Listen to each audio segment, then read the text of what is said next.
क्या आपने ये नक्शा कभी देखा है? 200 मिलियन साल पहले पृथ्वी ऐसी दिखती थी, जब पैंजिया नामक एकमात्र महाद्वीप था, जिसके बाद ये अलग हो गया।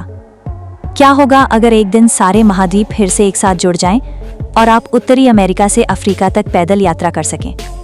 कौन सा देश आपका नया पड़ोसी बन जाएगा? क्या इससे पूरे ग्रह पर प्राकृतिक आपदाएं आएंगी?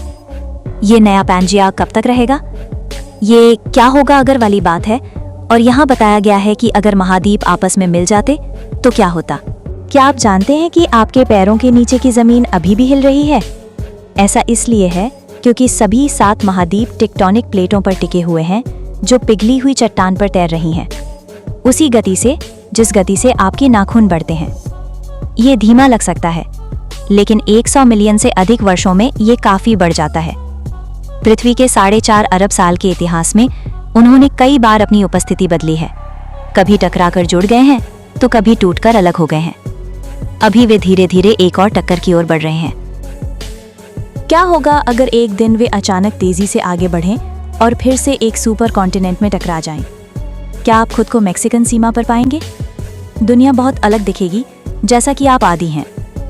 यदि प्लेटें उसी दिशा में टकराती हैं जिस दिशा में वे अभी चल रही हैं, तो ऑस्ट्रेलिया से एशिया की उड़ान कभी सस्ती नहीं होगी, क्योंकि ऑस्ट्रेलिया, जापान, कोरिया और चीन से टकराएगा।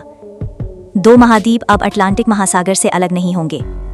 और अगर आपको वास्तव में पैदल चलना पसंद है, तो आप धूप वाले ऑस्ट्रेलिया से दुनिया के सबसे ठंडे महाद्वीप अंटार्कटिका तक भी यात्रा कर पाएंगे। उत्तरी अमेरिका पश्चिमी अफ्रीका से टकराएगा।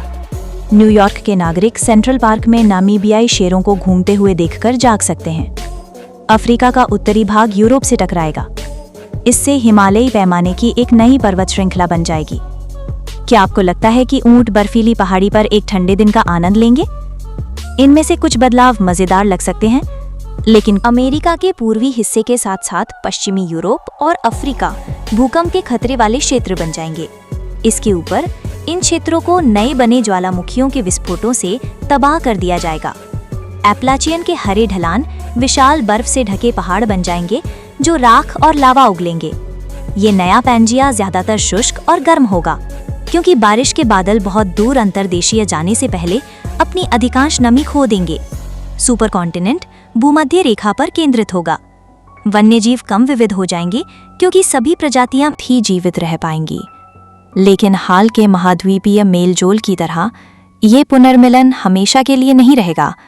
खैर, 50 मिलियन वर्षों से अधिक नहीं। ज्वालामुखी विस्फोट, बड़ी मात्रा में लावा और गैस उगलेंगे। इस समीकरण में गर्मी जोड़ें और आप देखेंगे कि ये खतरनाक क्षेत्र खुद को अलग करना शुरू कर देंगे, जो नीचे गर्म धाराओं से उत्तेजित होंगे। सुपर कॉन्टिनेंट अंततः छोटे महाद्वीपों में टूट जाएगा, जो अपने अलग अलग रास्ते चले जाएंगे। आपको एक अच्छी बात लगती है, तो दुर्भाग्य से आप इसे जल्द ही होते हुए नहीं देखेंगे। लेकिन आप हमेशा कल्पना कर सकते हैं कि अगर विशाल महाद्वीपीय पहेली के टुकड़े एक साथ आ गए तो दुनिया कैसी दिखेगी। ग्रह को 300 मिलियन साल दें और एक और सुपर कॉन्टिनेंट होगा। भूवैज्ञानिकों ने इसे पहले ही एक नाम दिया है, पैंजिया अल्टीमा। आप इसे क्या नाम देंगे?